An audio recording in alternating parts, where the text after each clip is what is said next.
So I'm going to give you a little sneak peek at my brand new YouTube office.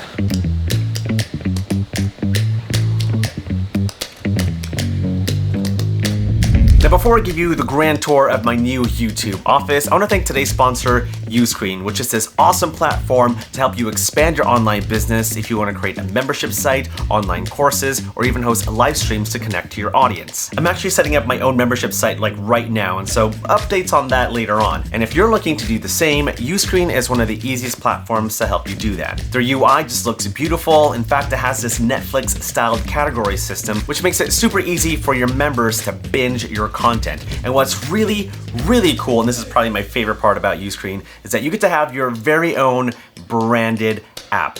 That's right. Your members get to download your branded app whether they want to watch your content on the phone or on the TV via Roku or Apple TV.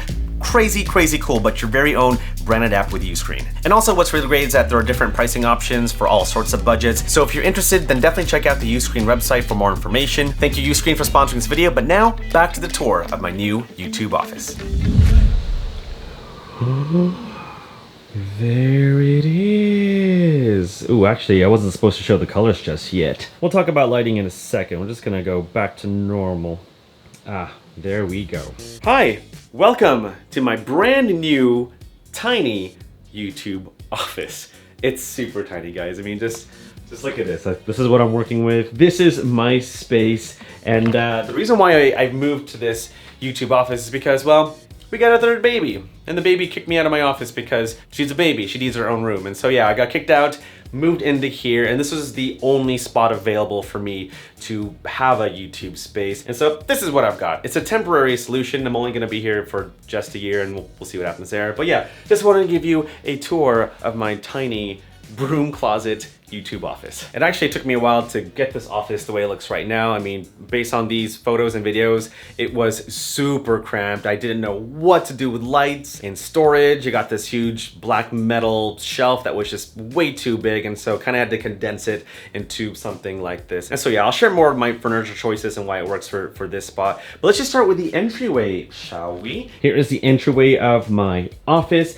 Behind the door is this catch-all shelf by Grovemade. This is where I place my keys, my wallet, my sunglasses, pretty much just small miscellaneous items that I just don't want hanging on my desk. I place it right over here. So if you want to check that out or any of the products that I mentioned in the video, links will be down below. But across from that, well, here is my Think Tank Production Manager 40. This is where I house all my essential gear. So from lights to stands, anything that I would pretty much need for a client shoot, or if I'm planning on shooting downstairs or off location somewhere, all my gear is right in this bag. I've also made a video about that, so definitely check it out up over here in this link. But yeah, that is where all my gear is ready to go. Next to that is this really cool gaming monitor by Sony. This is the Sony InZone M9. I do want to set up a dual monitor setup over here, and since Sony was so kind enough to send this monitor over, I got to figure out whether I want it on a stand or on a VESA mount right over there. I still got to figure that out. But underneath that is a really cool storage unit from IKEA. I believe this is the Besta. It's really cool. You just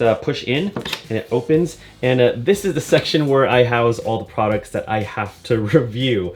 Lots of products to review. Oh, and I also have another Think Tank rolling bag to host smaller video gear like sliders, batteries, small lights, and stuff like that. But I like this storage unit because, for one, you can store a bunch of stuff in here, and also when you close it up, it just looks really cool and minimal. And for a space like this, like was kind of the strategy. Like, I couldn't have any dark furniture in here, even though I love dark furniture.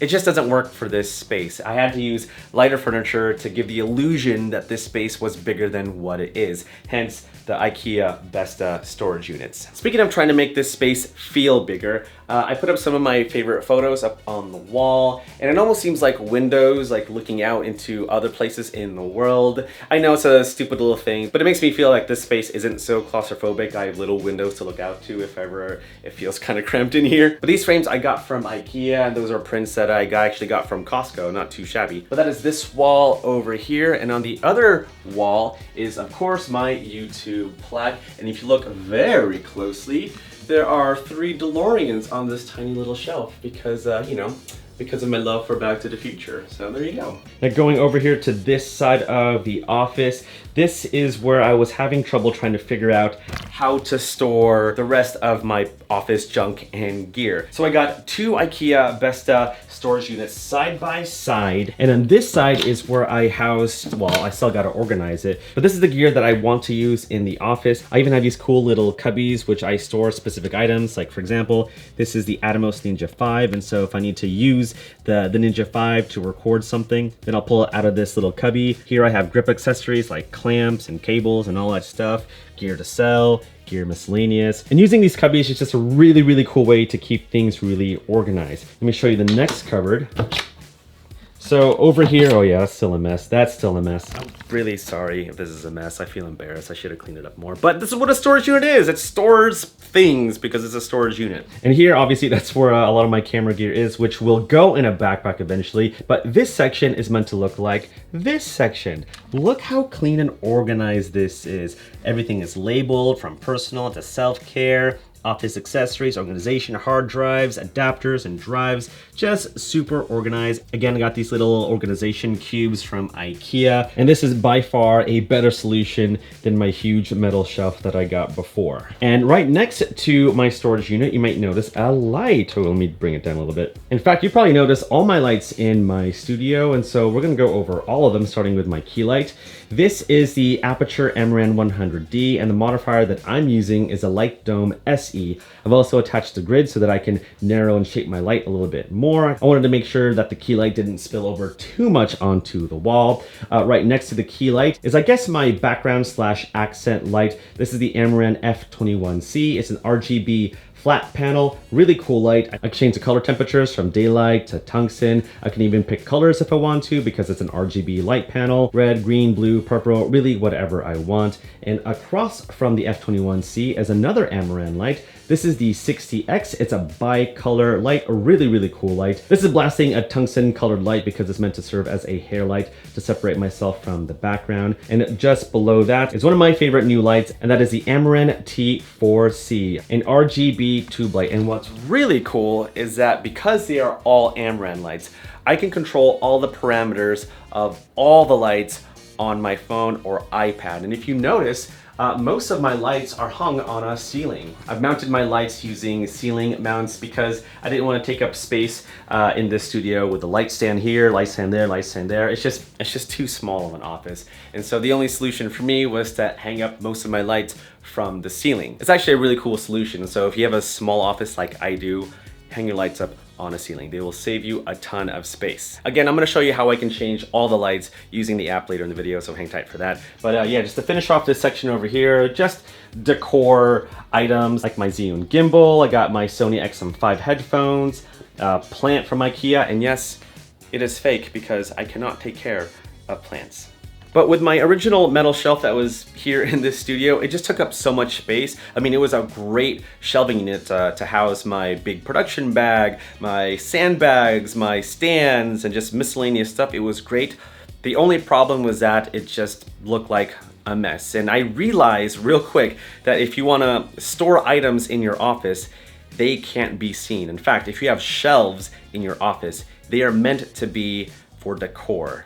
Not for storage, just for decor, which is why I have these little items just standing out over here. They just serve as nice decor pieces, and the things that I need to store, I've stored hidden away thanks to these cupboards. So yeah, so a little interior design lesson that I learned there. Also, thanks to Becky and Chris. Thank you guys for teaching me that. Oh, let's go ahead and bring it around. Okay, now you're gonna see a big old mess. I'm gonna organize this later. Let's just bring the ISO a bit more. So this is another storage solution that I came up with. This is the Entryway Shelving unit from Open Spaces, and it's really meant to be in hallways and houses where you store shoes or baskets, you know, those kind of things.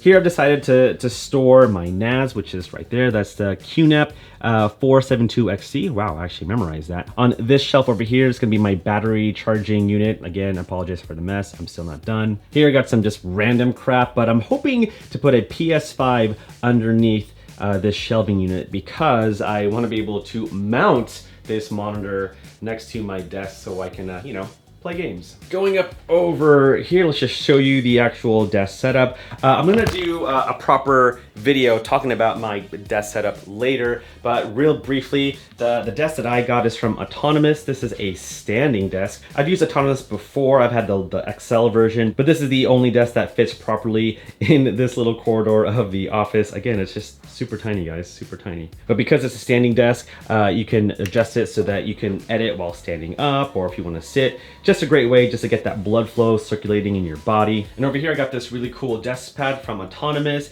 and in the left corner is a cool little wireless charging station where I can charge my phone or charge my AirPods. There's a green light over there telling me that it's charging.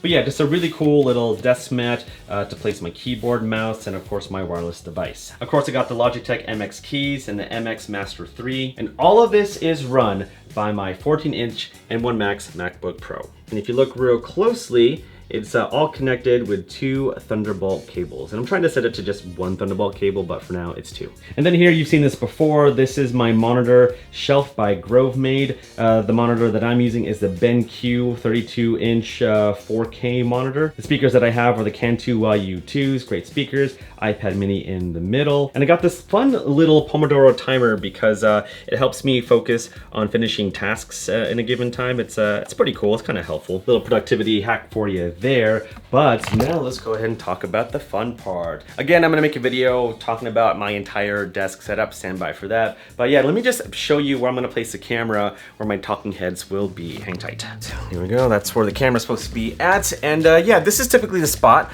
where I film my monologues. I still have stuff to put on this wall. I don't know what, so let me know what you suggest down in the comments below.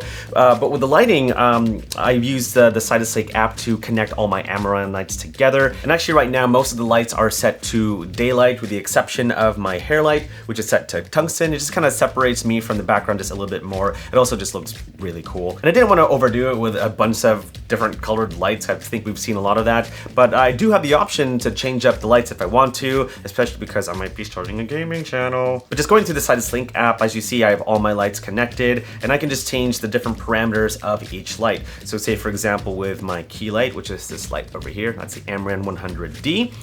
Right now the intensity is set to 60%, but if I wanted, I could go down to 25% or 50%. Oh, actually, that looks quite nice. Maybe 60% was a bit too much. But let's go back to 60 just to match the intensity from the previous shot. But yeah, you can use a slider to change the intensity of the light. Let's go to another light. Let's do the hair light back over here. That is the Amaran 60X. That is a bicolor light. And right now it's set to tungsten, like I said before. Actually, it's warmer than tungsten. It's set to 2700 Kelvin, so definitely warmer than 3200 Kelvin.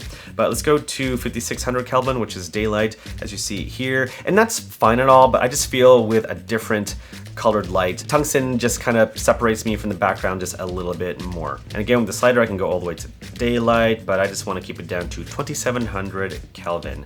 And then the fun lights, the colored ones, let's do the T4C back over here, the tube light. So I'm gonna go to my T4C, which is my accent light. Right now it's set to daylight, or actually colder than daylight, that's 6500 Kelvin. I'm actually using the gel feature over here. Here it's set to daylight. I can go to tungsten if I want to, but here I'm gonna go back to daylight. But yeah, I can change up colors if I want. There are presets here. Like for example, if I tap on the pink swatch, it'll go to pink or purple or blue purple. We'll call it purple. Really whatever color I want. I can even pick a color on this color wheel over here. So yeah, just really cool flexibility if I want to change up the colors and spice it up in my studio. Again, when I set up my gaming channel, I'll probably set something cool up back there. In fact, let's set it to pink because I want to change the color of the light over here, which is the Amaran F21C. Right, back to my fixtures, click on F21C. Right now it's set to 6500 Kelvin. And so now we're going to go to color, and we're going to change that to purple. Ooh, or blue. It's like a purple blue. I'm not sure what it is. I might even angle that down so that it fills in this more, or even flag my key light so that we see a bit of more blue. I'll do that later, but you see what I mean. You can change up just the different looks just with an app. It's just so cool. And all these lights are hung on a ceiling, and so I don't really have easy access to like turn the knobs and make sure that they're at the right settings. All that's done within the Sidesync app. And so yeah, that is the lighting setup of my YouTube studio. Anyway, that's it for now. It's still a work in progress. This is just a temporary solution for me right now, but I just thought it'd be a fun video to give you a little tour of my new tiny YouTube office.